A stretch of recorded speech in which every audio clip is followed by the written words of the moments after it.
We do these nets monthly, typically the first Sunday of the month. And unless there is a special event or there is a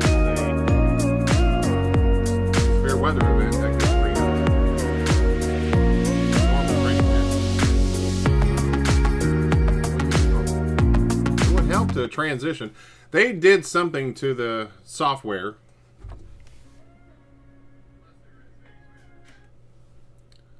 They did something to the software here. Now I got to go and see myself on the screen here. And they changed up the software a little bit, so I got to get used to that. So I'm glad I'm on the air 15 minutes prior so I can get all this crap taken care of. Anyway, let me restart everything again. Hello, everyone. My name is Greg, K4HSM. I am the District 5 SKYWARN Coordinator for Morristown National Weather Service. And the training net is held the first Sunday of the month, typically, unless there is a severe weather event, a holiday, or some other event that might preempt it, such as last month we had the SKYWARN Recognition Day. No, we did not. We had the Tennessee QSO Party last month. Coming up will be SKYWARN Recognition Day. That will be in December. In fact, that's a good reminder. I will put that up on our announcements for the net tonight. So anyway, you are free to check in on the live stream. I'm trying to monitor it. I will do my best to monitor. Check in on the 146940 repeater if you can. And yes, Ken, you can chat on the right. So, but yeah, you can check in through the YouTube live stream. You can check in with us on the net on 146.940. And you can, if you know how to get in touch with me, you can reach me that way. So, anyway, wanted to welcome everybody. Tonight we're going to be talking about winter weather. The opening graphic card. I'll do this real quick before the music kicks in. But that is our theme for the night. Talking about winter weather. So we will be doing some discussions on how to prepare for winter weather. A brief deal on the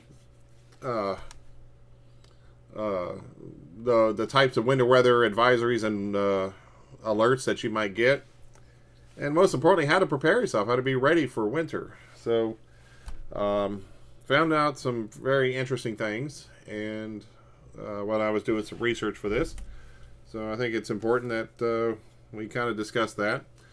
Kind of more of an Aries style of a net tonight, I think, where we just do emergency preparedness. But there is a weather link into this. And hello, John. Good to see you, and hope you are doing well. Thank you. I will check you in. Oops. Let me get this in here. Ken, I got you in there already. You loudmouth. Got you in there, buddy. So, Ken, we miss you. You moved up to Delaware, Ohio, and you're already being missed. So just be aware of that. John, you are a few miles south of Maryville, so we'll just put you in as Maryville. So anyway, thanks for being with us tonight, and thanks for joining in. We will go live in 10 minutes, so just wanted to kind of get some preparatory work here. Little brief discussions on some things, and we may be discussing a little bit about the Tennessee QSO Party last month. Apparently, we're not going to get a plaque. Spoiler alert. So, unfortunately, no plaque for Josh, but we may just make him we may 3D print him a plaque just to make him feel better. We'll see. Anyway, a couple of things coming up. We'll discuss during the announcements portion. Simplex Saturdays here in Tennessee The Tennessee Amateur Radio Association is doing what's called Simplex Saturdays. You get on VHF or UHF frequencies, 2 meters. WB4GBI repeater. Yeah, the repeater's active. I will turn the repeater down just a little bit. But, in fact, I'll just put this up here for the time being. And real quick for Eric. All right, there you go. Got Eric's little deal out of the way. All right. But Simplex Saturdays, if you're on 2 meter, 6 meter, 220, or 440 frequencies, from now on every Saturday from yesterday until March, they're going to be doing what's called Simplex Saturdays, where you just get on the Simplex calling frequency 652 on 2 meters, 223.5 on 220 megahertz, 446 000 on 70 centimeters, and 52.525 on 6 meters. And just make some contacts. So I went up to Foothills Parkway yesterday. Had a decent time. Beautiful sunset. So got to enjoy that and made a few contacts. And so a little slow, I guess. You know, it's going to take a little bit. But I think from the next few weeks as things progress and the winter starts setting in and the nights get longer, the Simplex Saturdays may pick up a little bit, but it was a good time yesterday. It's sponsored by the Tennessee Amateur Radio Association. Let me pull them up real quick. I will pull up their website. tnara.org is their website. I will share this with you all real quick. Tennessee Amateur Radio Association. It's a relatively new net. I'm sorry, stand by.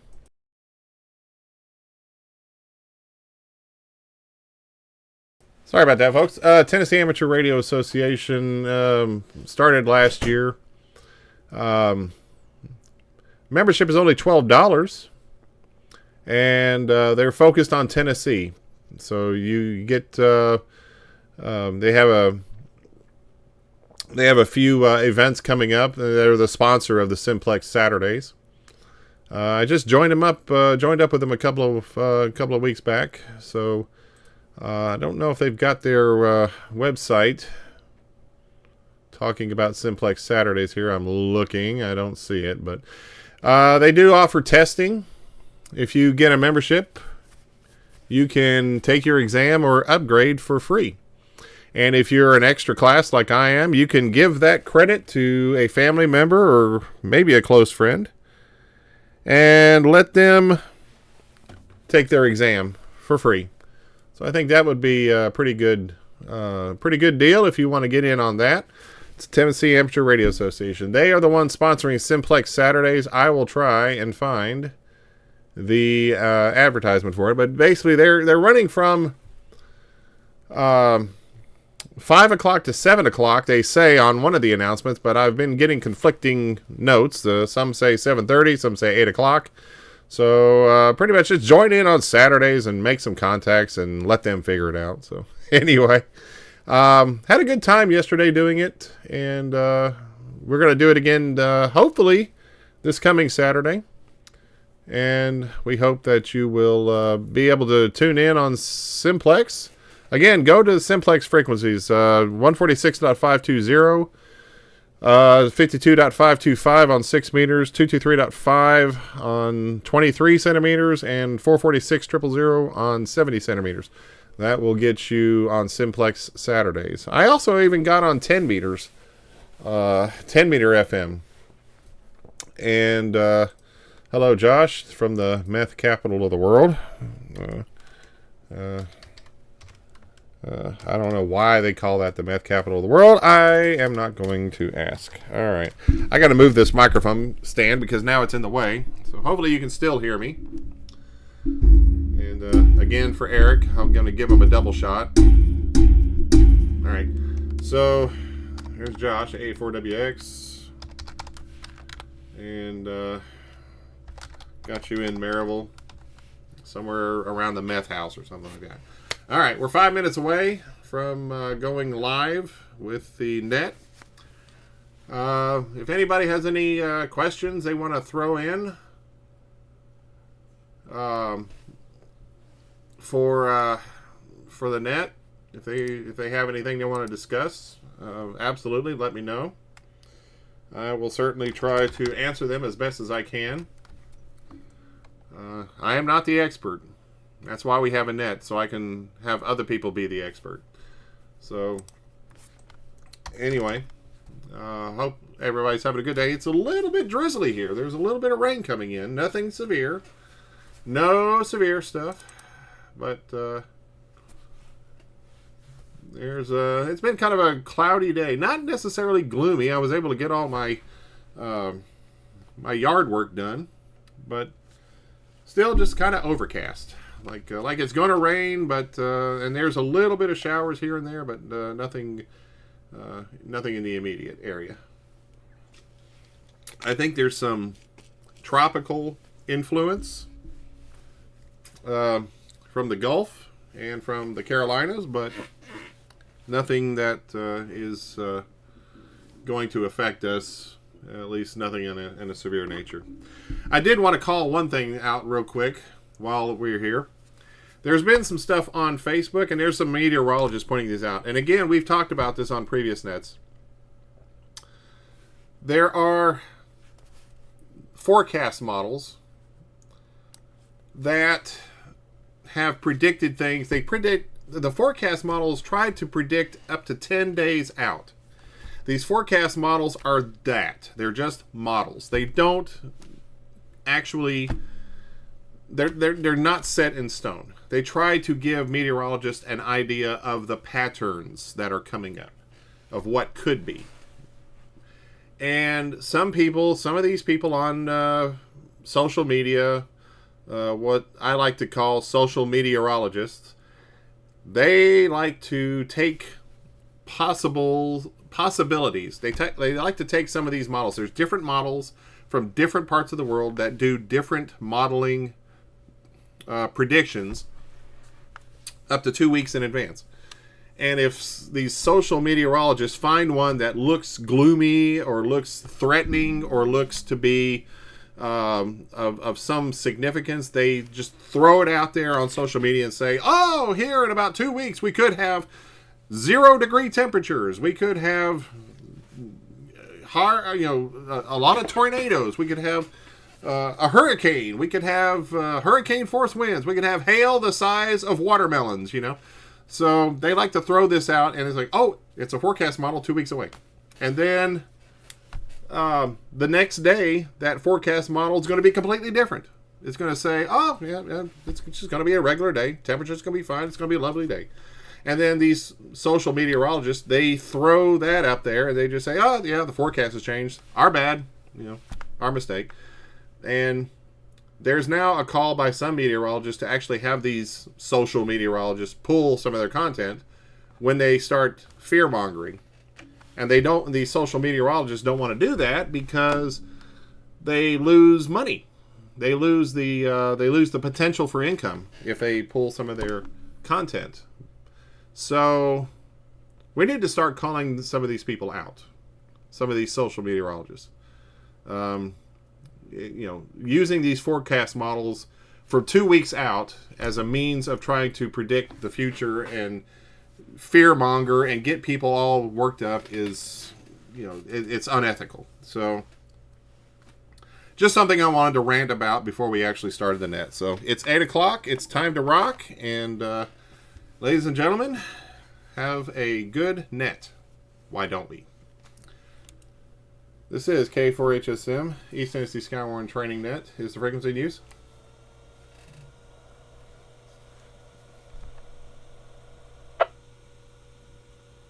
KR4AXC, please check me in. Okay, Joe, stand by. I will get you checked in momentarily. Thank you, sir. This is K4HSM calling the East Tennessee SKYWARN Training Net. Calling the East Tennessee SKYWARN Training Net. This is, again, K4HSM, located in Knoxville. My name is Greg.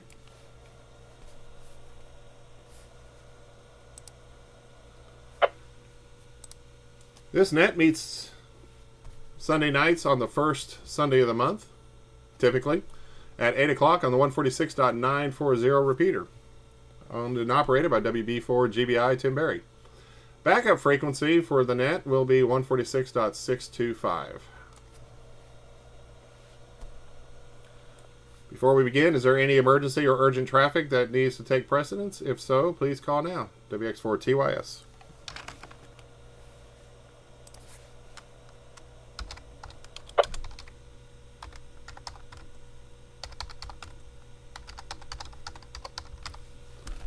All right, nothing heard?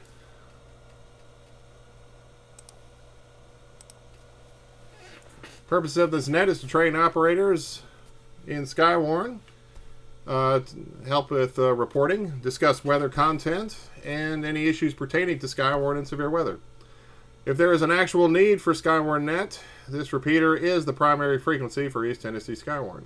WB4GBI repeater.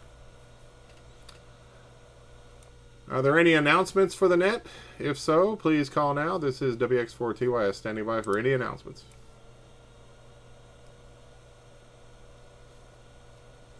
Oh, come on. We got a bunch of announcements. Guys, come on. Stand up and talk for your clubs. All right. Nothing heard? I have a few announcements. The first announcement is that Simplex Saturdays are now in effect. Simplex Saturdays are managed by the Tennessee Amateur Radio Association, or TARA. You can check them out at tnara.org. And they have a Facebook group, I do believe. On Simplex Saturdays, you can get on 2 meters, 6 meters, 220, and 440 Simplex on the calling frequencies and just make Simplex contacts.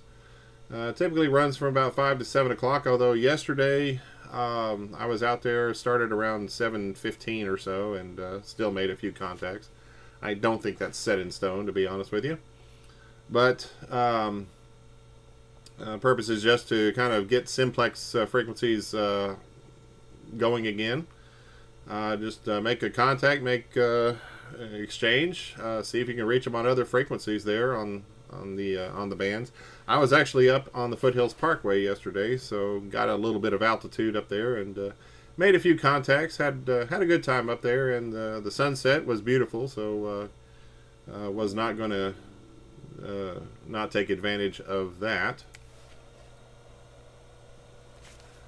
Again, it's sponsored by Tennessee Amateur Radio Association. You don't have to be a member to be a part of the Simplex Saturdays.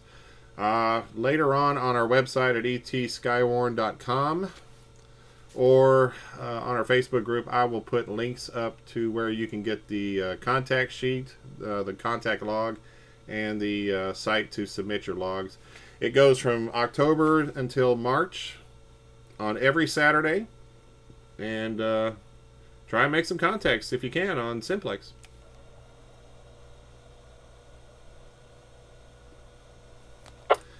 And with that, next announcement. There's an announcement I have here for the Sevier County Amateur Radio Service meet and greet. I think it's a tailgate this Saturday. Is there anybody on that wants to speak to that? I've got the information here, but I figured if somebody has a additional information, they'd like to submit it now, or talk about it now, rather.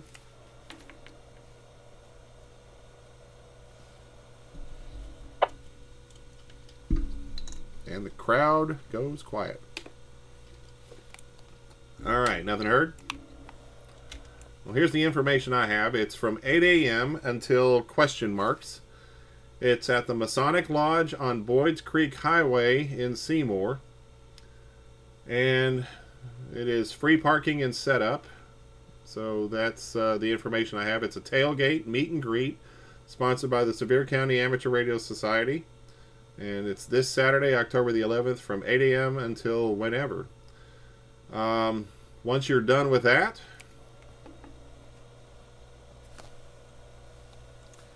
you can go to the Clinton Amateur Radio Service Picnic at Norris Dam State Park. It's from Saturday, October the 11th at 10 o'clock until about 1 o'clock, I do believe. Talk-in will be on the 147.36 repeater Again, the Clinton Amateur Radio Service Picnic. It's at October 11th, and it'll be at the Norris Dam State Park.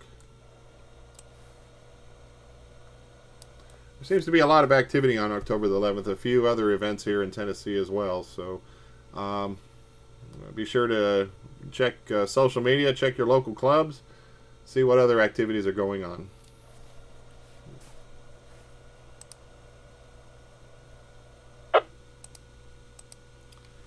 And also, let's not forget, SKYWARN Recognition Day will be coming in December.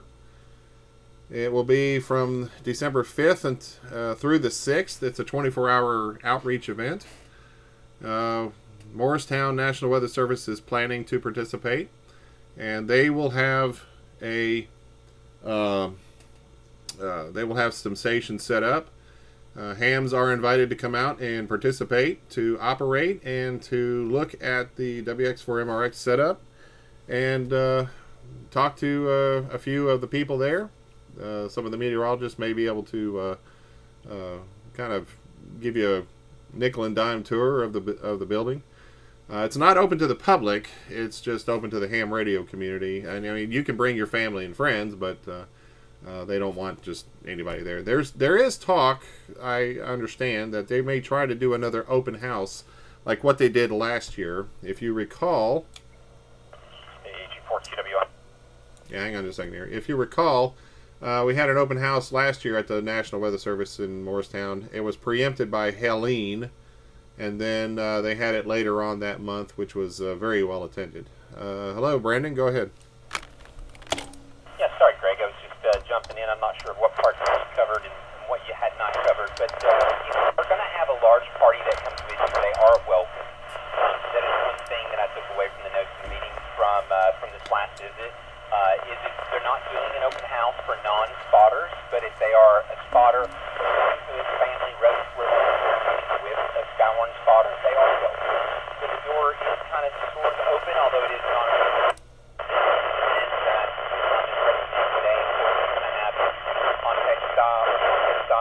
But you can bring family and friends. That radio is about. Also, responders that are want to and how those alerts are included into the weather service and get sent out. That's a great opportunity to come and see what we call the itself. Where it's coming from the amateur radio operator, how it gets handed off to the technology, and then. Wow, noisy. That process, everyone will be asked to register.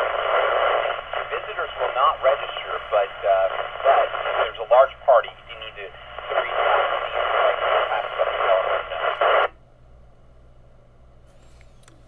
Okay, Brandon, you were pretty noisy into the repeater, but I got the gist of it. You know, spotters are welcome, but not necessarily the general public. If you have a group that you want to bring up, small group or something like that, then that is allowed. Is that accurate, Brandon? Yes, sir, that is correct. And then any first responders, agencies that you know of or you have contact with. So, for example, if you're a firefighter, if you're an EMS person, or you're a police officer, and you want someone from your agency to come up and see what comes from your dispatch center into the National Weather Service, and also how we in the field as spotters collect information and send it to the National Weather Service. If they want to see how that all comes together into the pit center, and then the pit broadcasted out through EAS and through the alerts that get broadcasted out to the community, they are welcome. So you add the only change is we're adding spotters, or we have the spotters, but we're adding their friends, their families, and any first responder associated agencies are welcome to come. There's a specific event being considered for only first responders in the near future, but it is currently not planned, and it may be piggybacking off of the Lakeway Ham Fest next year. So that opportunity is come and gone for this year, but we're looking to do one for next year specific to first responders. KG4QWI. Okay, thanks, Brandon. Yeah, you definitely got a better signal there. So thanks a lot. All right. Any questions or fails for any of the announcements? K for HSM, WX for TYS, East Tennessee SKYWARN Trading Net.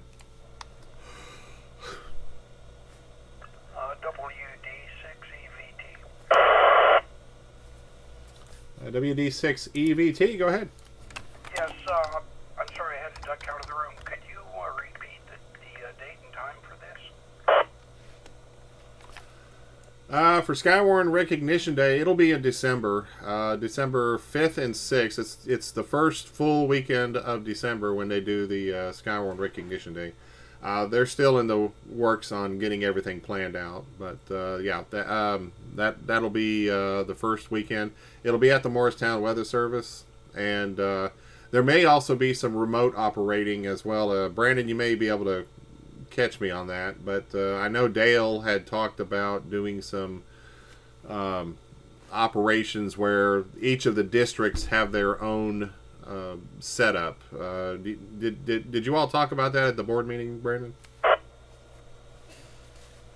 So, Greg, what I believe you're referring to is the ICS format. So this year, No. we're going to be completing an ICS format. It's not what I was talking about. Each group, each district will need to register for a time slot, and they'll have a 2-hour window. Within that 2-hour window that they have registered for, they're going to be able to, I'm going to switch radios. Oh, okay. Maybe that was it. They're going to be able to set up that time frame for their entire team in the district to come in and work multiple stations.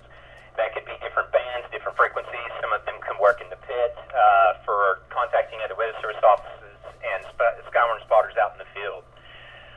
It will follow the incident command structure, ICS 100, 200, and 300. So if you've not went through those courses, would highly recommend that you do that online before you come to the event, and just try and help us practice a little bit in how we should operate with other agencies should there be a multi-agency disaster.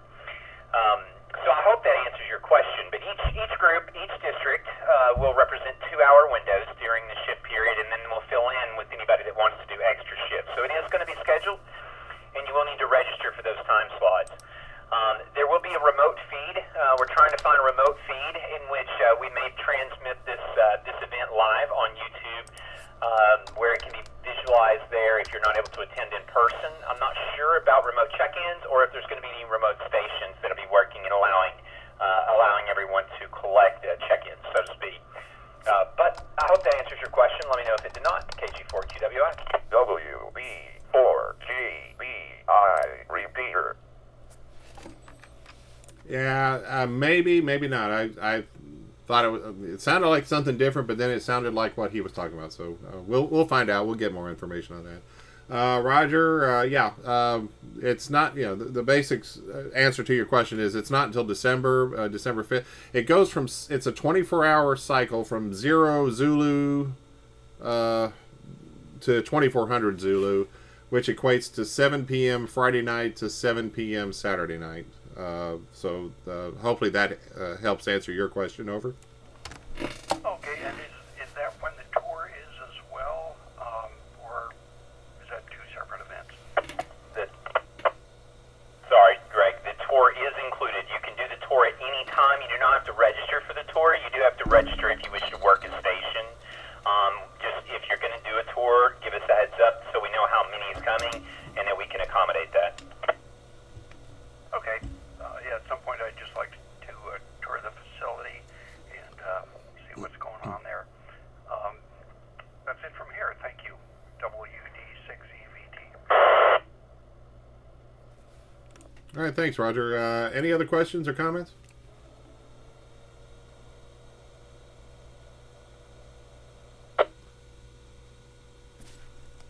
Joe, I got your thing there, or John rather, about Joe. John. Comment.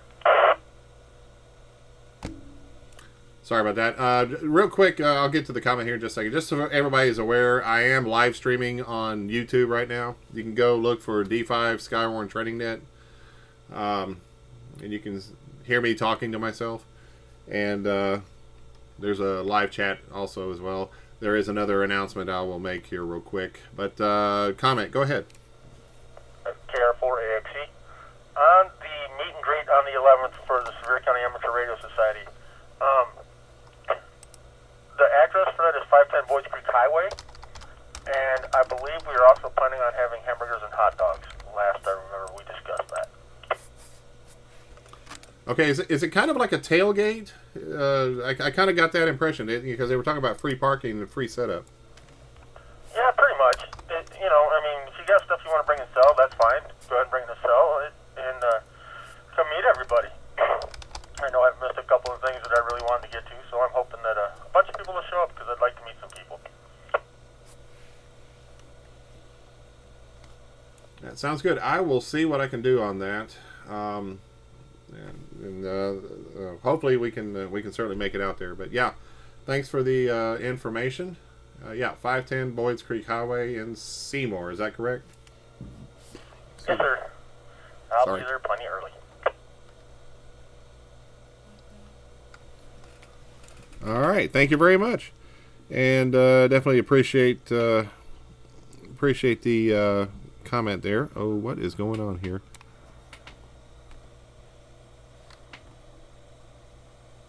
Oh, okay. So I got a weird message on my phone. Just some lurker out there who decided he wanted to let me know that he was listening.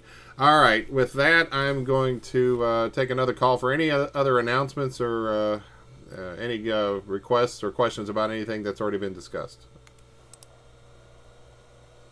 Net Control, this is Kilo 4, Tango Mike Whiskey. Go ahead.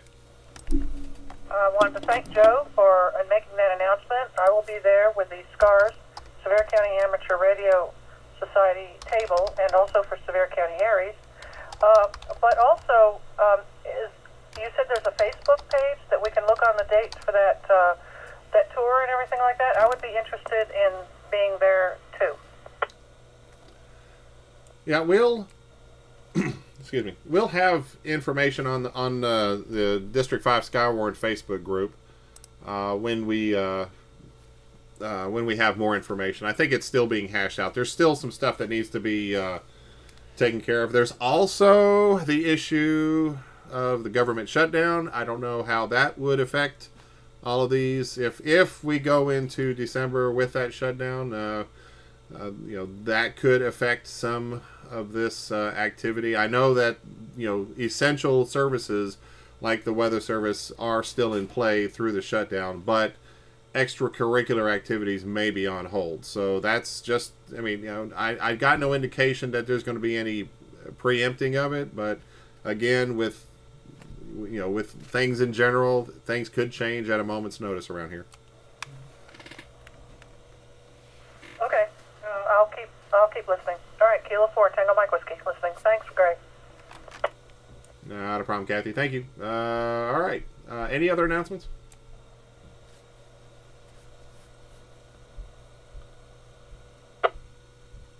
Okay, I will do a quick one here. Smoky Mountain Radio Club is going to have a picnic at Joe O'Boyle's house on Thursday.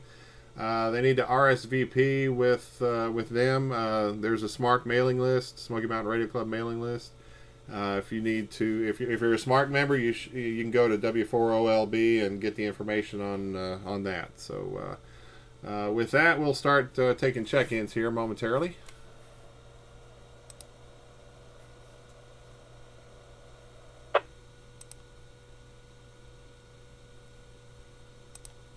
All right, when we take check-ins, we ask that you check in one at a time. Sorry about that. Try not to dox anybody. Sorry about that. We ask that you do check-ins one at a time. Give us your call sign, followed by your name and location.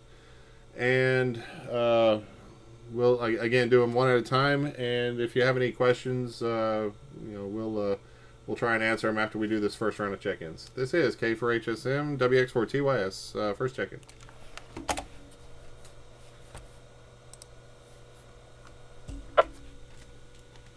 Good evening, Greg. This is Andrew. November 2 Alpha Lima, N2AL. Over here in Lenore City. How's it going, Greg? Got N2AL. Who's the Lenore City station? There was two of you. This is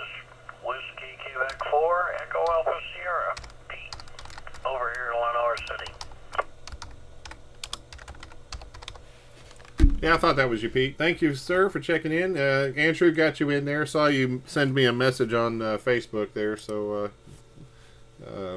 got me a little discombobulated. I was not sure what you were talking about at first. But thanks for checking in there, Andrew and Pete. Good to hear you from Lenore City. Next check-in. Greg, since I did not earlier officially check in, Kilo Golf 4, Quebec Whiskey India, KG4, QWI, Brandon in Knoxville. No weather to report.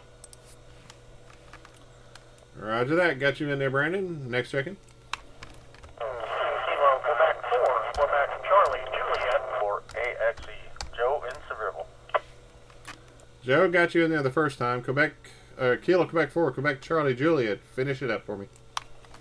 KQ4 QCJ, Caleb, Tellico Plains, Monroe County. I had a feeling I'd double, so I broke it up a little. Nah, not a problem. Got you in there. And thanks for checking in tonight, Caleb. Next check-in, please. Good evening, Greg.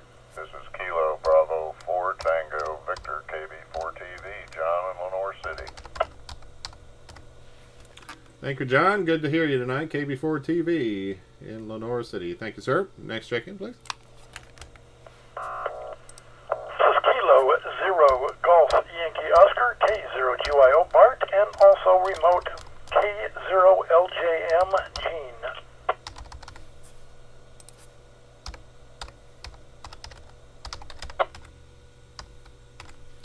Gene. Acknowledging K0 Golf Yankee Oscar Bart. K0 LJM. LJM or JLM? LJM, Lady J Mayo. That's what I thought. Okay, yeah. Appreciate you guys, as always. Good to hear you from Rockwood.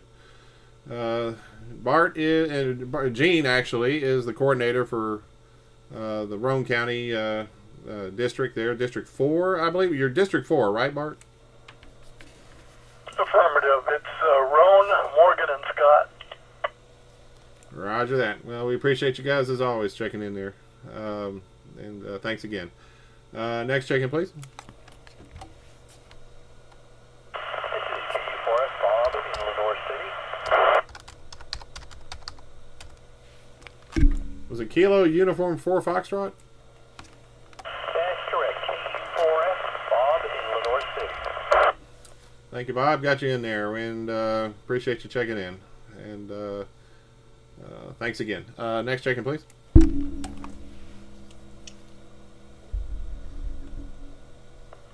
Kilo Echo 5, Quebec Mike, November. My name is Gerald, top of the world.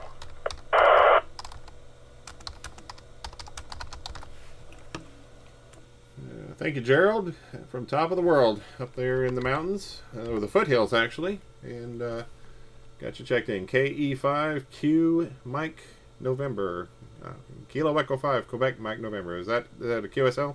WB4GBI repeater. Too many Q codes. Yes, sir, that's affirmative. Roger that. Thank you, sir, and glad to have you tonight. Next check-in.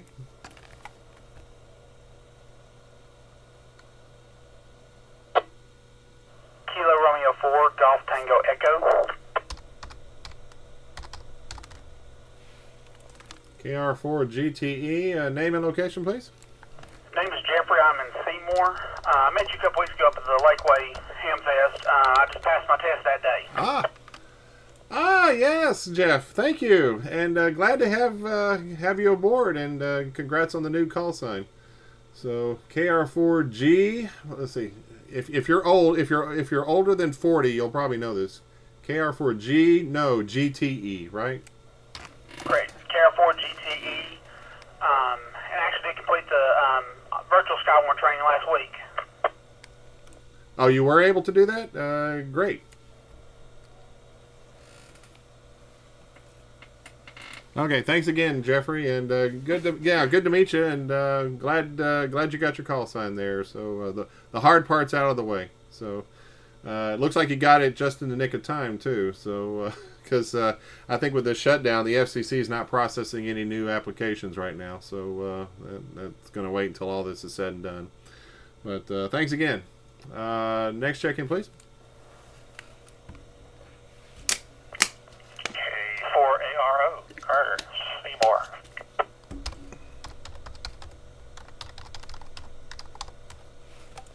Acknowledging Carter, K4ARO out in Seymour. Thanks for checking in tonight, Carter. Good to hear you. Next check-in, please. A lot of Seymour and Lenore City representing here today.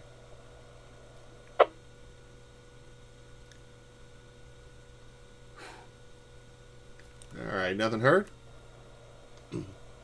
Just as an FYI, you do not have to be a member of SKYWARN. You do not have to be a certified spotter. You just have to be a ham. Jeffrey's a new ham, so now he can check into these nets. If you'd like to do so, we'll do another call before we start the presentation.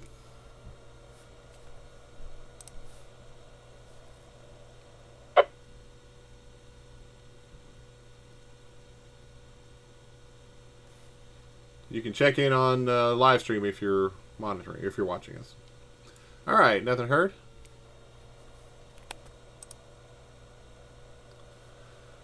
We're going to start doing a little presentation tonight, and we'll take a pause here sometime in, hopefully, in between, and take some more check-ins as we get time there. So with that, tonight's presentation, we're talking about winter weather and winter weather preparedness. We're kind of in a, I think last month was National Preparedness Month, but should always, you shouldn't have preparedness limited to a month. Should always be prepared, like a Boy Scout. Be prepared for any kind of contingency.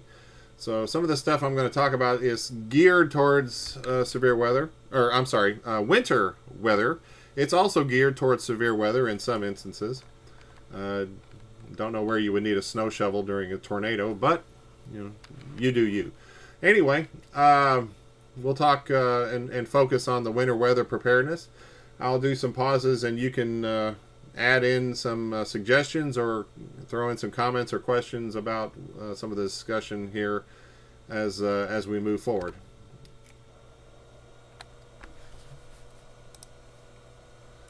So, first of all, for winter weather preparedness, the first thing you probably should know is some of the winter weather terms when they call out the alerts on NOAA Weather Radio. There is the winter storm warning. The winter storm warning is issued when hazardous weather in the form of heavy snow, freezing rain, or sleet is imminent or occurring. Heavy amounts of it, copious amounts of it. We don't usually get a lot of those here in this region. You might see these more up in the northern latitudes and especially in the Great Lakes. But we do get them every once in a while here when there's a call for it. They're usually issued about 12 to 24 hours before the storm is expected to begin. And down from that is the Winter Storm Watch, where it alerts the public to the possibility of a blizzard, heavy snow, freezing rain, sleet situation. They're usually issued 12 to 48 hours before the beginning of any kind of winter storm. You might see more of those issued just to kind of be on the alert. Winter weather advisory. These are issued for accumulations of snow, again, freezing rain, drizzle, and sleet, which could cause significant inconveniences and, if caution is not exercised, could lead to life-threatening situations.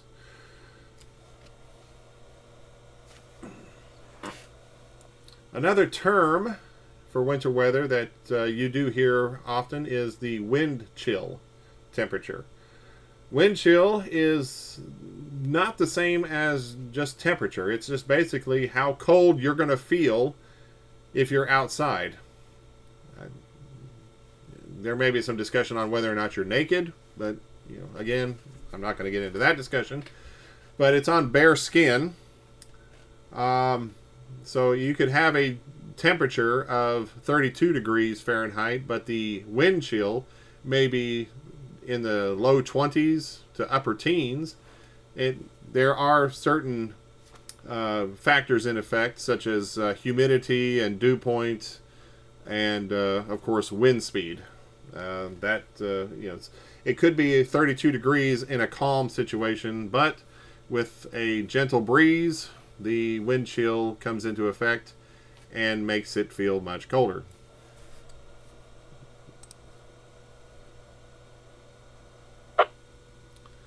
Now, you may hear some terms during the winter, such as the wind chill factor. Then you may hear sometimes from proprietary companies like AccuWeather or Weather Channel or some of these other companies, where they have what's called the real feel or the feels like temperature. These are not the same as the wind chill. The primary difference is that the wind chill, it's a specific calculation for how cold it feels in the winter based on air temperature, wind speed, and again, other factors like humidity, etc. Whereas the real feel or the feels like temperature, it's a broader combined index that can include wind chill, as it includes the wind chill, especially in the winter. Then you might hear about it's kind of like the heat index in the summer. There are other factors as well. Wind chill, of course, only applies to cold weather, and real feel is more of a comprehensive term for how the air's temperature and other atmospheric conditions can impact how hot or cold it feels. So you'll often hear the feels like term being used in the summertime when you're dealing with warm temperatures or heat waves. But typically when you hear the term wind chill, that's the official term that the National Weather Service and NOAA tend to go by. So for preparedness, you should know your risk for winter storms. You should pay attention to weather reports and warnings of freezing weather and winter storms from the National Weather Service. You can do this through the Emergency Alert System and NOAA Weather Radio. You should obviously have a means of receiving NOAA Weather Radio. Here in Knoxville, it's 162.475 megahertz. There are different frequencies in different parts of the region, so if you need that information, we can certainly provide it for you.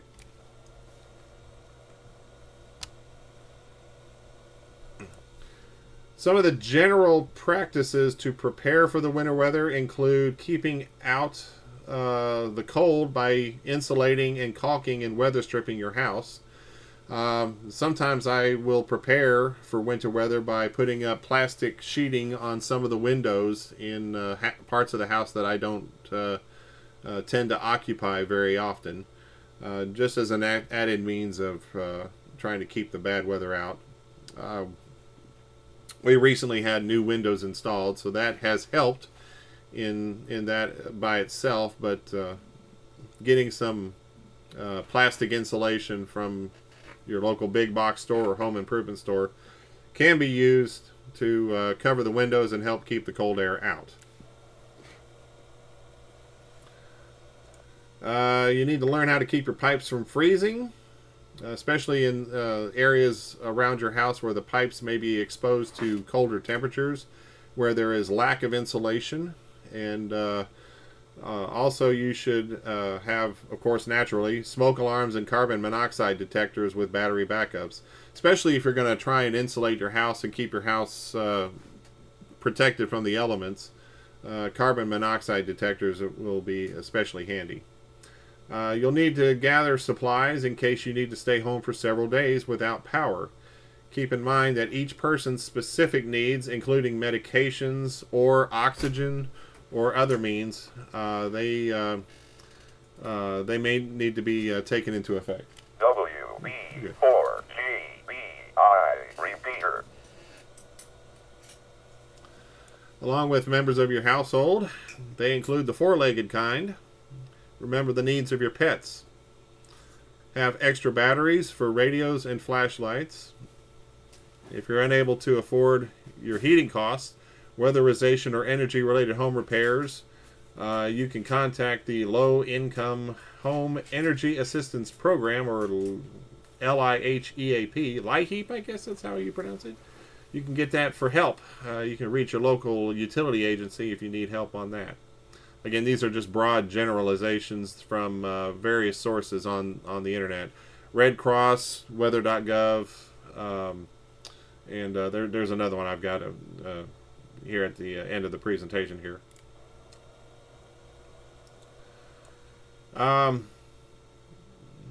We'll get into more specifics here in a second, but you should be prepared for winter weather at home, at work, or in your car.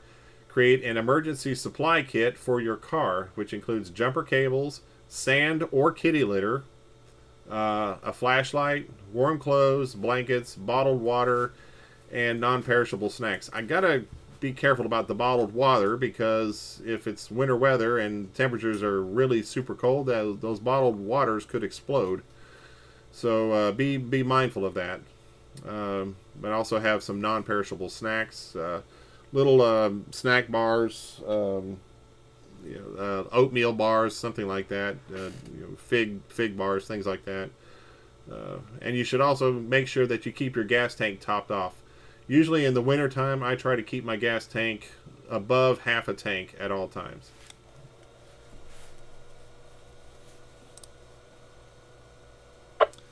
We'll take a pause real quick. Any questions or late check-ins? K4HSM, WX4TYS, District 5 SKYWARN Training Net.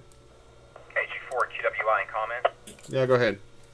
The water bottles, if you're using water bottles that are spring water or even traditional water, it's rare that they will crack and break. However, if you have soda pops, sodas, or Gatorades, even body armors have different volume, different consistency. Those have had more of a tendency to pop open and break. It does depend on how thick the bottle is, but most of the time the water bottles do not. And those also make for very nice ice bags. So if you keep a cooler, keep it inside of a cooler. If it's frozen, if you've got a bottle of water outside of your trunk or in your trunk and you've got a cooler in there, if you start to lose your power, then you can move things from your refrigerator and toss them into a cooler and toss those water bottles as completely iced over. Use them as ice packs inside your cooler. So they can break. It has happened, but it is more rare than people think. It's pretty often they do not bust. They expand out. It's just the thickness of the water itself, its dilution level, doesn't make it do that. But sodas and anything that's pressurized absolutely will. KG4QWI. That's a good point. Thank you very much. Any other questions or comments? Net control is a Kilo 4, Tango Mike Whiskey. Yeah, go ahead, Kathy. If you keep food in your car, will a cooler keep it from being ransacked by a bear? Well, don't bears hibernate in the wintertime? That was going to be my next question. I don't know when they do. I'm not sure we're in this area whether they do at all. I'm not real sure. Well, I know they do hibernate. They don't hibernate the entirety of the winter, because I think around the wintertime they're having their cubs. But I'm not a zoologist on that front. But there is some bear activity, but it's really not as oft occurring as it would be in the summertime. That's for certain. So I don't know if, as long as you keep your car locked and if you keep the food in a good container, like an igloo or even something that's insulated, I'm sure that you won't have to worry about bears. Okay, thanks. It was just a thought. Yeah, so just thought I'd throw that out there for people who are not familiar with wildlife activity out here if they come from other areas. All right, Kilo 4, Tango Mike Whiskey listening. Yeah, I'd be more worried about Bigfoot trying to get a snack out of there. So, but that's just me. Anyway, any other comments?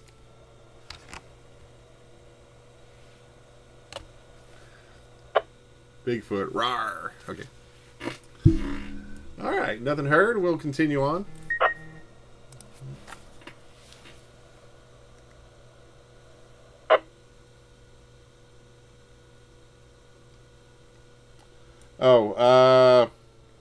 Just real quick, somebody who works for the Park Service just texted me and said, yes, daddy bears will get up in the middle of winter. So There could be some bear activity, but probably not enough to worry about that. So, anyway, good question, though.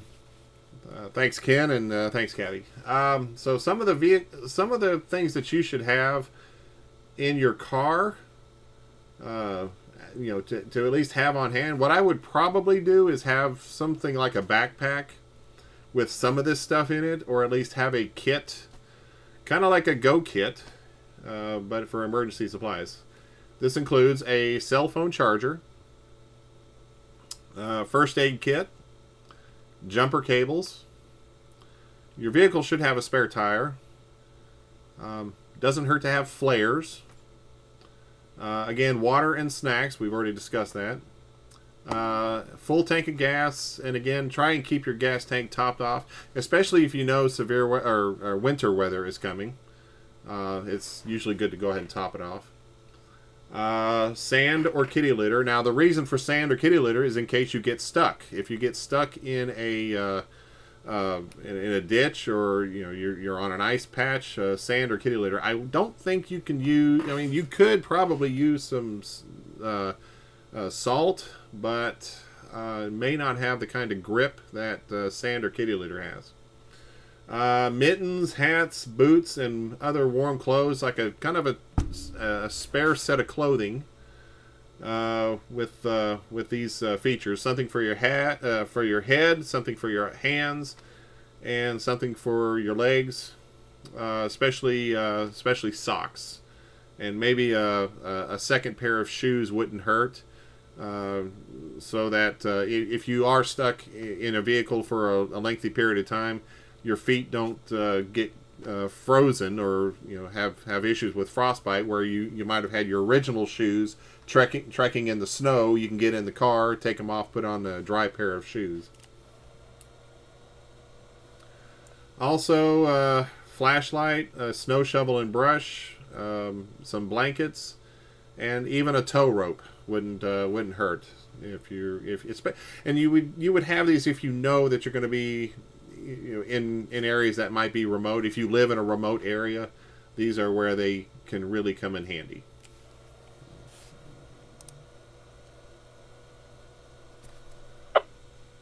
So this really should be a little bit of a sobering thought, but each year on average, and they don't specify snow or winter related, but they say each year on average, more than 5,000 people across the country are killed, and more than 418,000 are injured. That's 4 times the capacity of Neyland Stadium. They are injured due to weather-related vehicle crashes. If you need to drive in snow or cold conditions, you need to take it slow in the snow. Seems to be another catchphrase that the Weather Service is trying to get us on. Take it slow in the snow. One big factor is black ice. Black ice is just basically frozen ice on the road that you can't see because it's mixed in with the black the black asphalt of the highway. So it may look wet to you. It may just look like a strip of wet pavement, and you might think it's wet because the salt trucks have been running agent through there to try and de-ice the road, but it could actually be just a strip of ice, and they're very difficult to see, especially at night. And when temperatures are near the freezing point, you need to drive like you're on ice because you very well may be.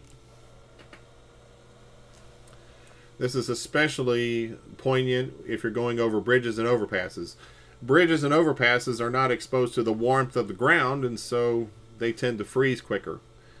Before you leave the house, especially if you're going on a longer trip, make sure all the fluid levels in your vehicle are full and ensure that the lights, heater, and windshield wipers are in proper working condition.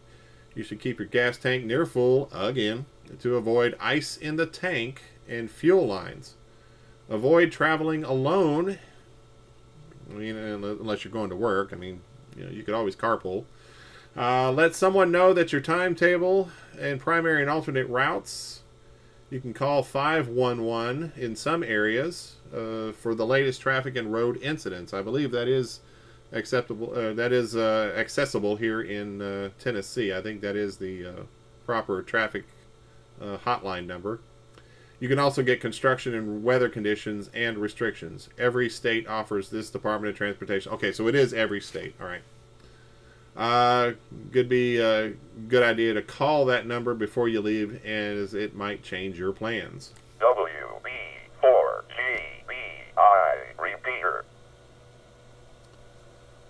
You should also check and winterize your vehicle before the winter season begins. You should carry that winter storm survival kit. There's some that I mentioned earlier. Let's go into some more detail on what those are.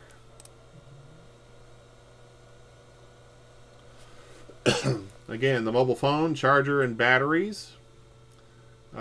Make sure you have the right plugs. There are some cars, like my wife's car, for example, they do not have the car chargers, the cigarette adapters. Her car doesn't have that. Some cars may have that, but they don't have the USB connection. Depending on how new or old your car is, make sure you have the proper way to plug that charger in to charge your cell phone. Again, blankets and sleeping bags. Especially if you're going to go on a long trip, or if you're going to be in a remote area. If you may be doing some work on a mountaintop somewhere, might not be such a bad idea.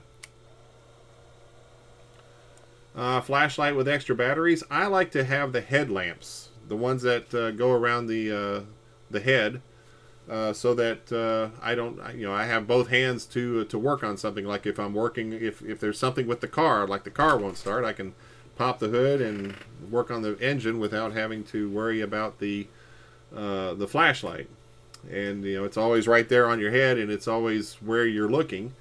You don't have to worry about how to aim it or anything like that. But an extra flashlight that you can carry and use, to reach down into certain areas of the motor or other parts or whatever it is that you're looking at, those might come in handy. And of course, you have extra batteries, because you never know when those batteries will go dead.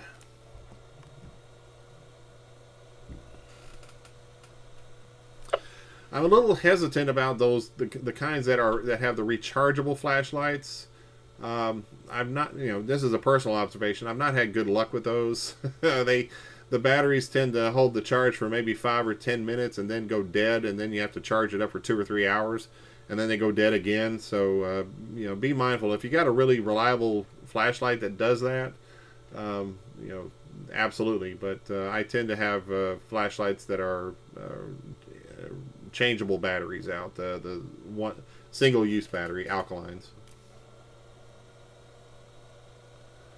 And actually, now that I'm thinking about it, alkalines are good, but the lithium batteries may do better. The lithium batteries tend to handle better in colder temperatures, so it wouldn't be a bad idea to invest in some lithium batteries for your emergency kits. Of course, have a first aid kit. The generic first aid supplies, bandages, and ointments, and some of the first aid kits will have various parts. Get whatever you feel is best for you if you're going to be out mobile.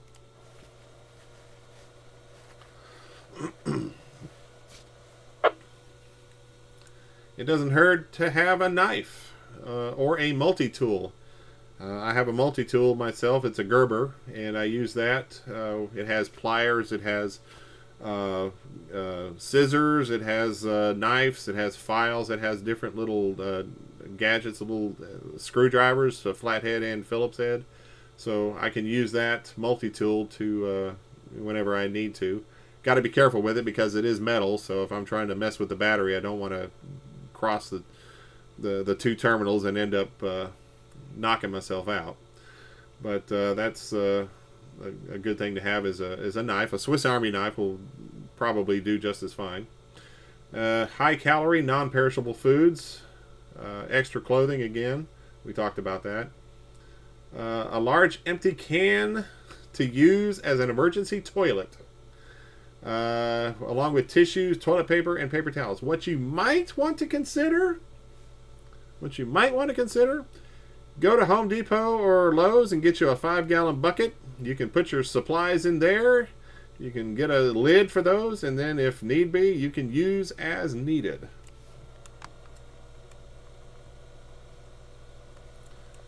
Next up, a small can and waterproof matches to melt snow for drinking water. So make sure that can is you probably want to seal that can in a Ziploc bag or something to keep it away from the elements. Don't want to reach in and get a can that's been in the back of your pickup truck that's been there for a few weeks or months or years. So yeah, a small can and waterproof matches to melt the snow and get some drinking water. Again, traction, sand or cat litter. A shovel. They make the little hand shovels. You can probably do that to dig yourself out. A windshield scraper and brush for the windshield. Should always have those, and especially in the coldest parts of the winter around the first of the year.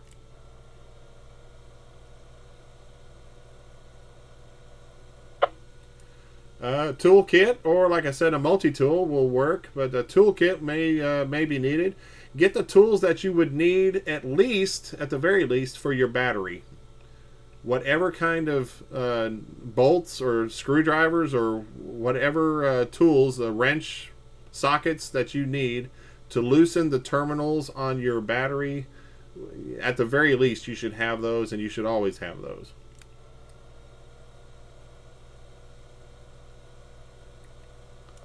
Next up would be a tow rope, booster cables, again, jumper cables for your battery, a container for water, candles and matches, again the water resistant waterproof matches would be good, that you can light in an emergency and have life-saving heat. And another thing is a compass with road maps. You can't always depend on mobile devices with limited battery life. A compass and road maps may be a very good investment, especially if you're in remote areas. And we do have a lot of mountains and remote areas of Upper East Tennessee. Maybe a good idea to invest in these if your mobile phone fails. And Ken is listening. He's suggested there's actually a toilet seat that fits a 5-gallon bucket, and he has one for camping, and you can find that on Amazon. So look into doing something like that. Thanks, Ken. Any questions or fills or additional items that they can think of for keeping in your vehicle? And I know a lot of this stuff, if you had all of this stuff, if you're in a small vehicle, you're probably not going to have enough room for yourself. But these are ideas, and especially in consideration if you're going to go on a long trip, or you know that you're going to be in an area where you're going to be remote and you know bad weather's coming. Any comments or fills on this K for HSM WX4TYS? Comment, Kilo 4 Tango Mike Whiskey. Yeah, go ahead, Ken.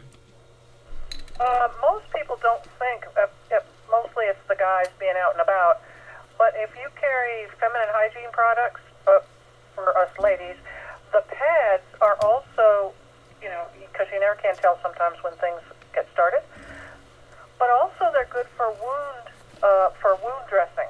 If you slip and fall in the ice and, your arm gets gouged by a branch or something, you can take that pad, a menstrual pad, and put it on there and use it like a big bandage. That and some duct tape will work fine until you get some help. That's a good idea, and that's a good call. Thanks, and nice way to add that in there. Yeah, you probably would want to have that in your first aid supply kit as well. So that's a good idea. Any questions or comments on that? K for HSM WX4TYs.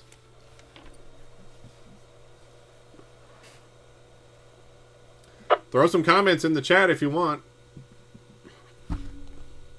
All right, thanks, Kathy, and appreciate the tip there. We'll move on to some more stuff here. Now we talked about your mobile. When you are mobile, what about when you're at the house? You got a little more room in your house, and hopefully, when bad weather's coming, you will be at home instead of on the road when the bad weather hits. So, of course, again, flashlight and extra batteries. Have your NOAA weather radio handy and have it with emergency battery power so that you can receive emergency information. in case the power goes out. And you should prepare for a power outage. Even if you're in an area, and I've done this myself, I've gotten confident that I'm not going to lose power for hours at a time because of where I'm located. But as soon as I say that, something happens and I lose power for over 24 to 48 hours. So I try not to get too big-headed about that. So definitely want to prepare for at least 3 days or 72 hours of no utilities and services when you plan for these types of outages. Water, extra food, dried fruit, nuts, granola bars, food that requires no cooking or refrigeration. These you can get these MREs. You can get military meals ready to eat type foods. Some of the preppers out there may have some of these prepper sites may have these types of foods available. For water, and I think it's talked about here further down, but you want a gallon per person per day. So if there's 2 people in your house, you want at least a gallon per person per day. So that would be roughly, if you're planning for 3 days, 6 gallons.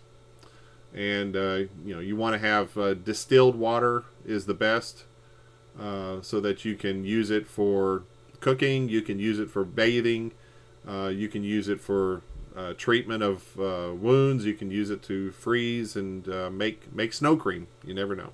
WB4GBI repeater.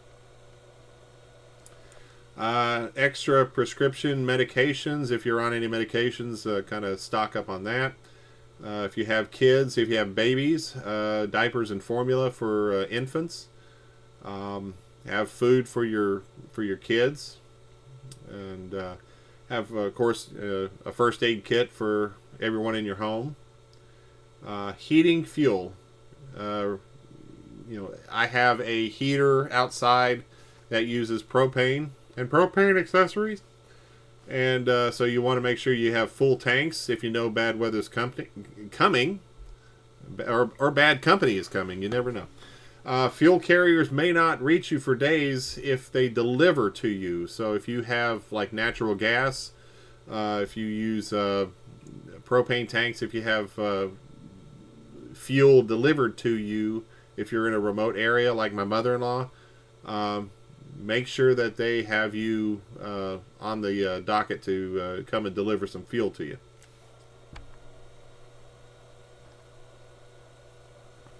Have an emergency heat source such as your fireplace, wood stove, or space heater properly ventilated to prevent a fire. This is where those carbon monoxide detectors come into play. You got to be careful with some of these devices. Make sure you know how to use them. Make sure you know how to use a wood stove. Make sure you know how to use a space heater. Some of these use propane, little small portable propane tanks. Got to be careful with that stuff. Don't use a charcoal grill in your home. The smoke and the monoxide from that will kill you. No other way to put it. And of course, if you don't know how to use it, and you don't want to learn how to use it because real men don't need instructions, have a fire extinguisher handy. Keep one for at least 2, one per each floor of your house in a readily accessible area. Have a smoke alarm. Test your smoke alarms monthly to ensure that they work properly.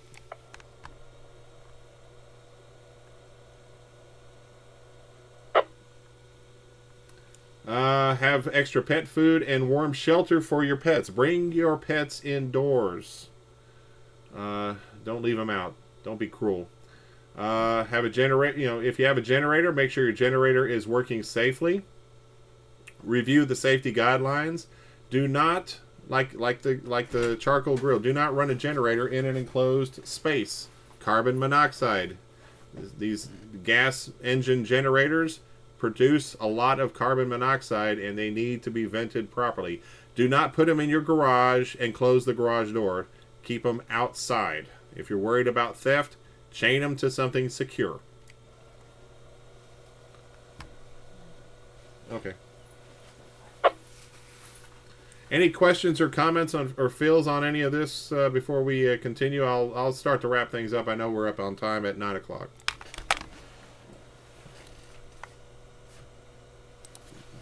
I love you. Okay. I hope it all looks good.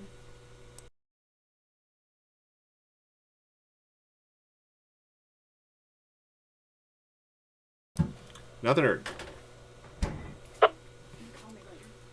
Couple of other things here. Again, make sure your carbon monoxide detector is working in proper order. Make sure that your outside vents are clear of leaves and debris. During or after the storm, make sure it is cleared of snow. Home fires are common each winter, and they often are caused by people who don't know how to operate the heaters, like the kerosene heaters. We see a lot of accidents with those. I have a niece that got burned really bad about 30 years ago when she was a baby because she fell onto a kerosene heater. So please instruct your families on how to operate and use them, and to keep them safe from these devices.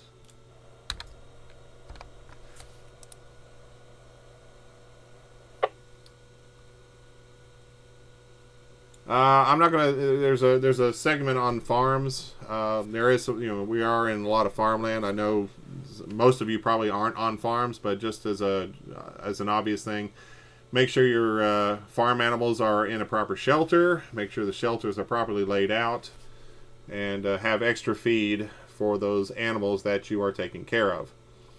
So with that, we will move on a little bit. Again, carbon monoxide poisoning.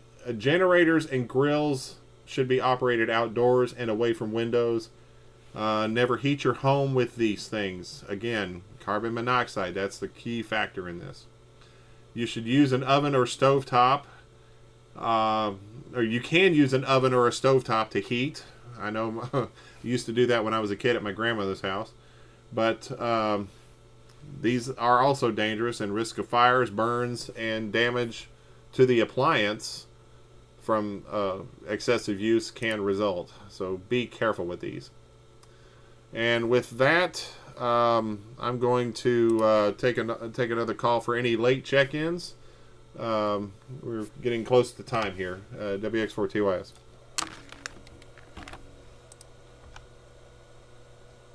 KF4DWA, in and out.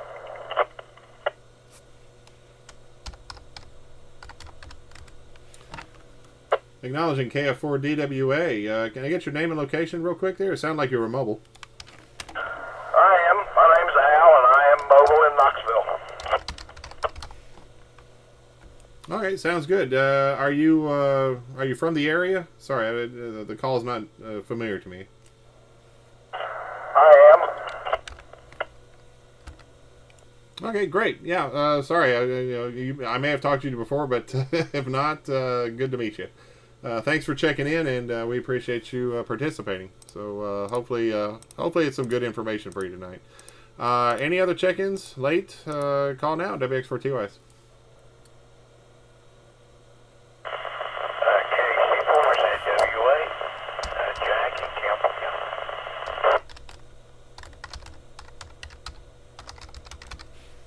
County. Acknowledging Jack, KC4ZWA in Campbell County. Good to hear you tonight, and hope you're doing well. Thanks for participating. Next check-in.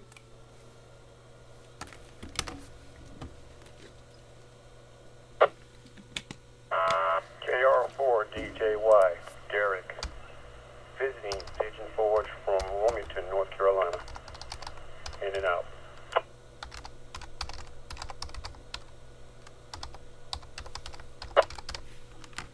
Okay, was it Derek or Garrick? I'm sorry, was it a D or a G? Derek, Delta Echo, Romeo, Romeo, India, Charlie, Kilo. Okay, had it right the first time. Just want to make sure there. Thanks, Derek, and welcome to the area. And glad to have you from Wilmington. KR4DJY. Good. Hopefully the that car show that was going on this weekend wasn't too disruptive.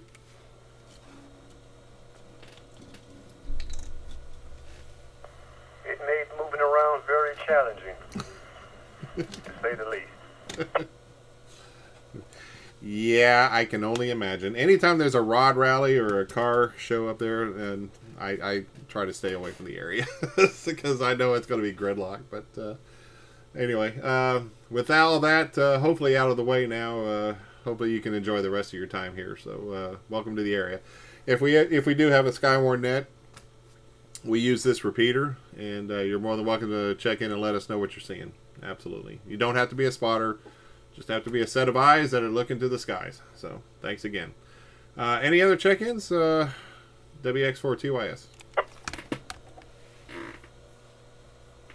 WB4VMI, the name is Chris, West Knoxville.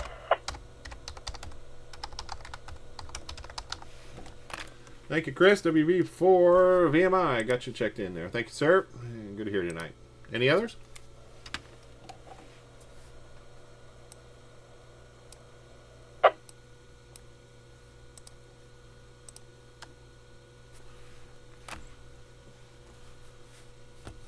All right, nothing heard?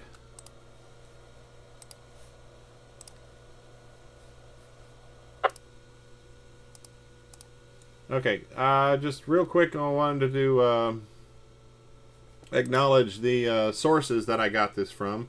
Weather.gov, Ready.gov, and RedCross.org. Those are the big sites that I used to get all this information. So if you need some more information, you can go to these sites. I will try and have them posted on our Facebook group and on our website at etskywarn.com. You can also go to etskywarn.net or .org. They all go to the same site. But if you need any more information, you can go to these sites to kind of do a checklist on the supplies that you need. Any comments or questions or anything else to add to the net? This is WX4TYS. Standing by.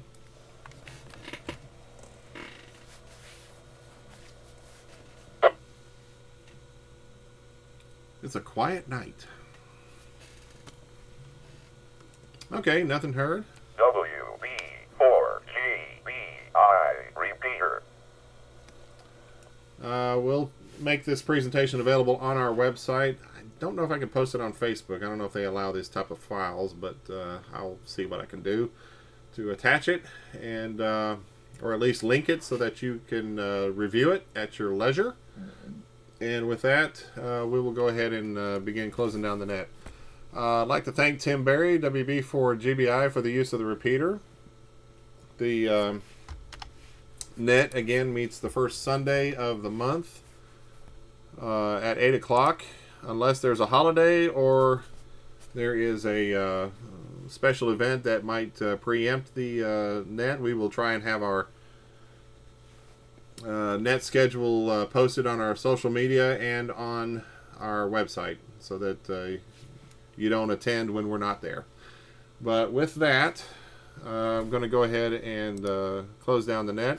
Our next SKYWARN net will be Sunday, November the 2nd, and again planned for 8 o'clock local time here on the 146.940 repeater. Real quick, last call for any late check-ins before we wrap things up.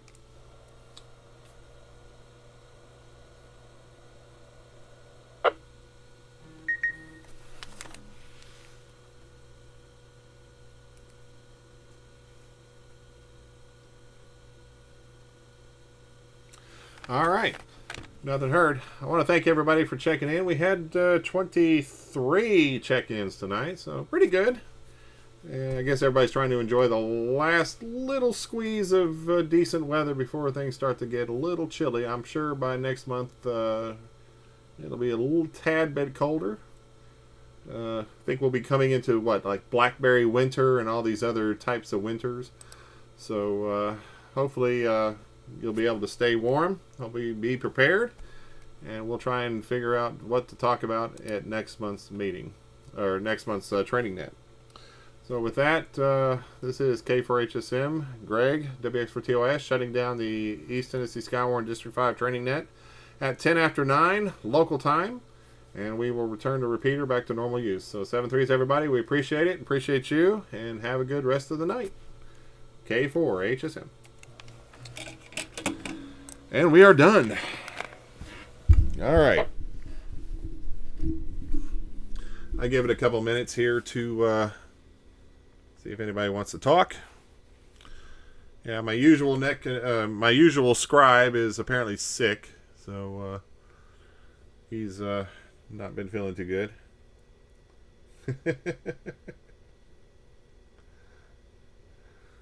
Somebody just texted me asking if I was on Meshtastic, so you should be on Meshtastic if you're not. So anyway, all right, nobody's on there, so I'm going to turn the volume down. There's 5 of you still on here. Probably I'm 2 of them because I've got one over here on the computer and one on the TV monitoring. So, any questions or any comments or anything you want to throw at me, I'll stick around for a second or two. But yeah, made good use of the banner on this side and our normal banner over here. Just cover up that table. So, just hopefully, I guess with that meet and greet on Saturday in Seymour, if I can attend it, I will probably bring the banner, find a place to hang it, and you can come out and say hi to us. Was at the Dandridge Ham Fest, the East Tennessee Ham Fest, a couple of weeks back. I brought the banner, made its debut, and had a had a computer with me, a laptop showing a slideshow of District 5 SKYWARN, and I also brought my battery box so that I could power the laptop. They had commercial power, but I brought my battery box just in case. I didn't know where I was going to be positioned. There was more interest in the battery box than there was in SKYWARN, in part because everybody's heard me talk about SKYWARN. They know me and they know SKYWARN. So very few, except for Jeffrey though. KR4 GTE. He had just gotten his license. So, thanks, Jeff, and thanks for seeing me at the Hamfest, and glad you got your call sign. But a lot of interest in that battery box, and also I'm just going to throw a shameless plug in here for my blog, k4hsm.com. Go there. I haven't posted in like 2 or 3 years, but I started up I started making some posts on there. Excuse me. I got one published. I'm going to publish another one probably tonight. I've got it pretty much ready to go. I talked about POTA. I did a POTA operation last Saturday, and I'm going to talk about the battery box. And I've got some supplies in the supply list, and if you want to learn more about it, check out the blog k4hsm.com. So with that, I will say 73s, and I hope you all have a great night, a great week ahead, and a great month. And we will see you in November. 73s. And let me get used to the new transition here on this damn thing here. 73s.